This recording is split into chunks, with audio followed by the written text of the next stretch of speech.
ඔබතුමාට අපහාසයක් කරන්න නෙවෙයි කියන්නේ. ජනාධිපතිවරණේ ඔබතුමා සුදු අත්කොට කමිසයයි සුදු කලිසමයි ඇඳලා ඉන්නකොට මට එකෙක් කියනවා ඔයලාගේ ලොක්කට අඩු ට්‍රොලිය විතරයි. රෝහල් කම්කරුවෙක් වගේ කිව්වා ඇඳුම. ඒ තරම් සරල මිනිහෙක්. මේ ජීවිතයේ සරලකම තමන්ගේ ජීවිතය පුරාම තමන්ගේ ඇඟ පුරාම තියෙනවා. ඒ සරලකම කාටවත් උදුර ගන්න බෑ. සමහර පක්ෂවල නායකයෝ උන්ගේ සපත්තු දෙක දීලා තියෙන යාළුවේ. කලිසම දීලා තියෙන තව යාළුවේ. ෂර්ට් එක දීලා තියෙන තව යාළුවේ. බෙල්ට් එක තව යාළුවේ. ඒතොර ජංගිය දීලා තියෙන්නේ මොකක්ද දන්නේ. කාර්යාලය හදලා තියෙන්නේ ආනමඩුවෙන් දැව දුන්නලු එක සහෝදරේ. මොනරාගලින් උළු දුන්නලු තව සහෝදරෙක් මයියංගනේ. මේව තමයි කාර්යාලය හදලා තියෙන්නේ. සුපෝක්කභෝගී ජීවිත ගත කරනවා. ඒගොල්ලන්ගේ දරුවෝ පිටරට. හැබැයි එකක් මතක තියාගන්න. අපේ නායකතුමාට දේශපාලන වශයෙන් ලැබෙන හැම සතයක්ම ජනතාව වෙනුවෙන් වියදම් කරනවා. හරි.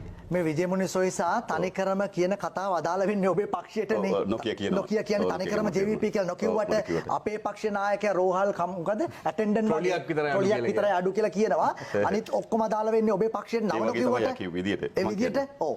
ඉතින් මම සතුටු වෙනවා එක විට මහින්දානන්දගේ විජිතමුණු සොයිසගේ දෙන්නගෙම සතුරෝ සහ ප්‍රහාරයට අපේ ව්‍යාපාරේ පත්වීම ගැන. ඒක ඉතාමත් ආස්වාදජනක අවස්ථාවක් මට මම ඔක දැකලා තිබුණේ. මේක දැකලා තිබුණේ නැහැ. දැකලා තිබුණේ නැහැ. මම ඉතාමත් සතුටු වෙනවා. දෙන්නගෙම ප්‍රහාරයට එක විට අපිව ලක්වීම. මොකද ඒ දෙන්නම විජේමුණි සොයිස මට කියන්නේ සරලකම ගැන, වංචා දුස ගැන, අපරාධ ගැන, ගොවීන්ට බෙදන්න ගෙන අප කිරිහරක් ගත්ත මිනිහා.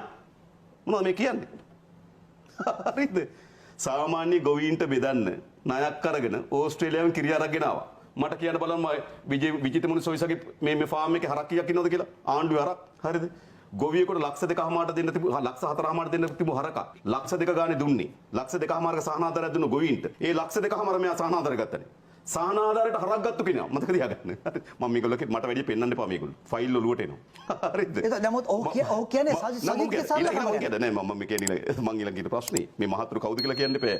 ඒ කියන්නේ මොකක්ද දන්නවද? කෙනෙක් කියන දෙයට කලින් කියන්නේ කවුද කියලාත් හොයාගන්න ඕන. ඒක හරි වැදගත්. මම හැමදාම කියන්නේ ප්‍රවෘත්තියක් බලන්න කලින් ප්‍රවෘත්ති විකාශනයේ නාලිකාව කියවන්න කියලා මං කියලා තියෙනවා. ඒත් අපිට දැනගන්න පුළුවන් ප්‍රවෘත්තිය මොන වගේද කියන්නේ. ඒ වගේ තමයි මේගොල්ලෝ කියනකොට බලන්න ඕනේ කියන්නේ කවුද කියලා. එන්න කියන්නේ විජිතමුණි. ඔන්න මං අර කලින් කියපු විජිතමුණි. දැන් ඒක කියන්නේ සරල බව. මම කියන්නේ සෙරෙප්පු දාන එක හරි, ෂර්ට් එකක් උඩින් අඳින එක හරි, ඇටෙන්ඩන්ට් වගේ අඳින එක හරි නෙවෙයි සරල බව කියන්නේ. ඔබ සරල බව ඇහුවොත් ඔබ බලන්න අර රස්සා දීපු වීඩියෝ සජිත් ප්‍රේමදාස. හරිම සරලයි. මම ඔයාලට කියන්න. සාමාන්‍යයෙන් එකක් සරලයි. රස්සා දෙන විදිය සරලයි. මම කියන්නම් චමුදිත අපි කෙනෙකුට ඔබගේ නිවසට මම එනවනම් ඔබ මගේ නිවසට එනවනම් මම ඔබට ගරු කරන බව පෙන්නනවා මම අඳින විදිහින්. ඩ්‍රෙස් කෝඩ් එක කියන්නේ ඒකට. ඒකෙන් අපි අනේකාට තියෙන පිළිගැනීම පෙන්නනවා. සජිත් ප්‍රේමදාස තිස්ස මහරාමේද කොහෙද සියඹලා ගහක් යට ඇඳි පුටුවක් දාගෙන ඒකේ වාඩි වෙලා ෂෝටක් ඇඳගෙන මොකද්ද මේ කොලර් එක නැති ටී-ෂර්ට් එකක් ඇඳගෙන ඒගොල්ලන්ට පෙන්නන්නේ මොකද්ද?